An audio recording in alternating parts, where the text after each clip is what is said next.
And your name is? Pamela Bird. And Miss Bird, are you okay with me posting this video on YouTube? Yeah. Okay, Miss Bird, tell me a little bit about yourself. Well, I was born in Roswell. Um, I've been here since, well, I've been here all my life, but I moved over here in the housing in 71 with my parents. And then I took over my first apartment here in 92. And I went to school here. My kids went to school here. Um, that's pretty much it. And did you work in the Roswell community? Yes. What type of employment? Well, when I was coming up, they had a place called the EOA, which is now called North Fortune Charities. And it used to be right down here on Oxbow in the little plaza. And they always had work groups for us to go through. And my first job was a lab assistant at Northside Hospital. And then I used to be a nanny. And then after I finished school, I went and worked at Honda warehouse, Coca-Cola warehouse. And so it was just like different various jobs. But then when I got older, my permanent job was a supervisor.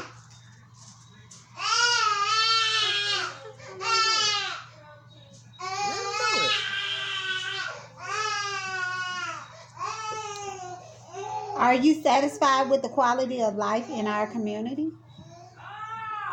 Yeah, I mean, it's just you've been born and raised around here, so basically I'm not going to say you knew how to act, but you know how to survive because it is what it is. It's still the white man's world. I mean, I'm sorry to say that, but it is. And it's just that you got the good old boys still stay around here. And so everybody knew everybody. When we was going to school, it was only a few hands of blacks. And like, before I started going to school, my brothers and sisters was the first black kids to go to Roswell High School. So that's how we all knew them. My father was a cook, a chef. He used to cook at Bob's Dairy Barn, which was one of the number one famous places around here. So everybody knew my father, knew my mother, my sister. So, you know, my dad used to have like different counts at like different little drug stores and stuff around here. And we would go to school. We could go in there and get what we want, put it on the little count. And, you know, to us, life was fabulous. To do that, to go in the store and get what you want and just say, put it on my dad's account, that was cool. Thompson Boldly, J.C. Penney's. We used to do all that stuff. So, yeah, it was nice. So how was it for blacks in this community? Well, like I say, it was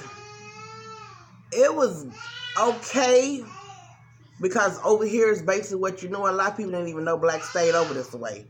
But it's that old saying, it ain't what you know, it's who you know.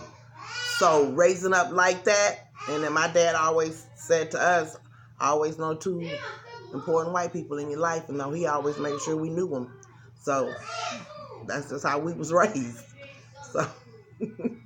And when you first moved out here to the community, how many black families were there in this community? Well, when we first came this way, you had Oxbow. Oxbow had all the African Americans, and then you had up a little bit up there where Pleasant Hill, Bush Street, and then before it was Roswell Housing. When we came, it was 4 units over on Grove Way, and that's mostly where everybody was put in those 4 units over there. I think around about 2000 or so, then they started letting some blacks come more over in this area, the Grove Place, and all that stuff. Is the community a good place to raise children?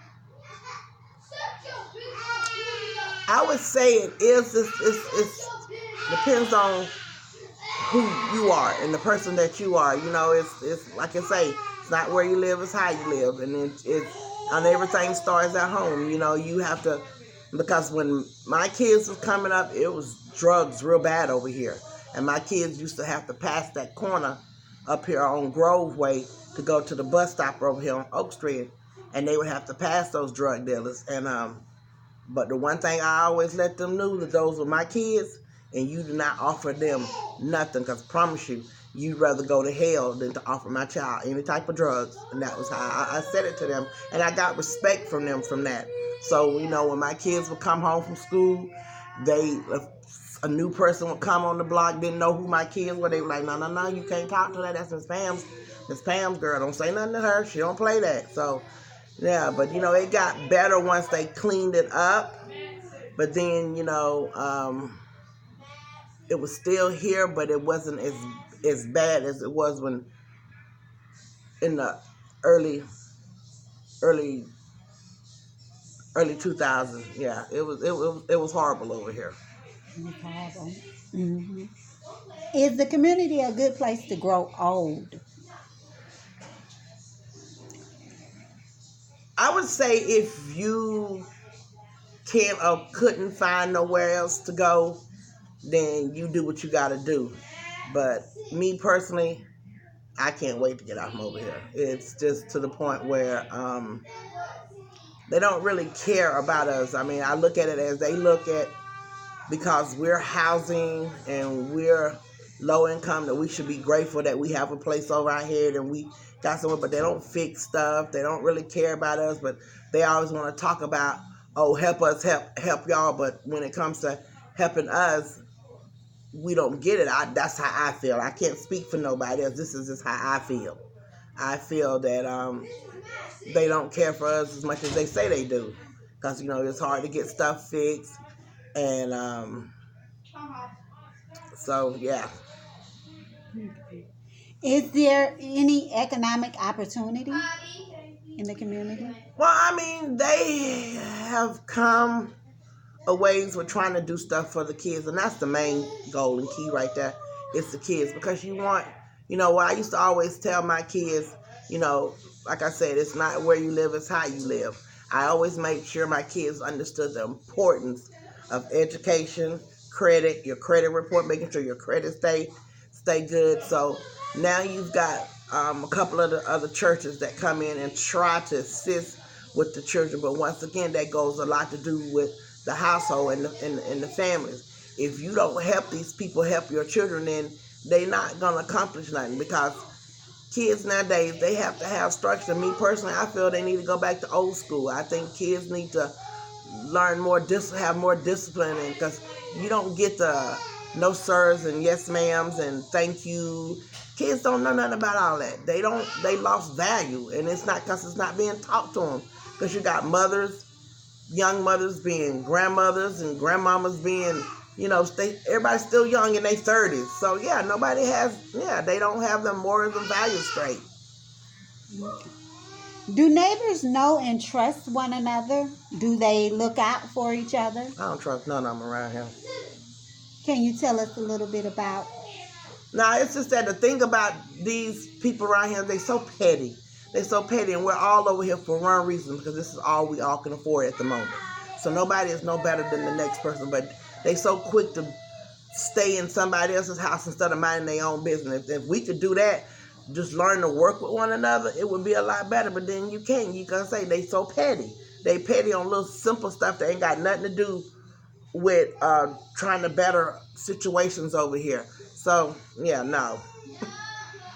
Are there networks of supports for individuals and families, charities, churches that get involved? Yes, you got North Fulton Community Church that is real good. If you like know someone, that, cause sometimes they can be particular about who they help too. But I do like Presbyterian Church and World Harvest. They do a lot for the community. So yeah. Okay, and when you say they can be, what do you mean by that? Who?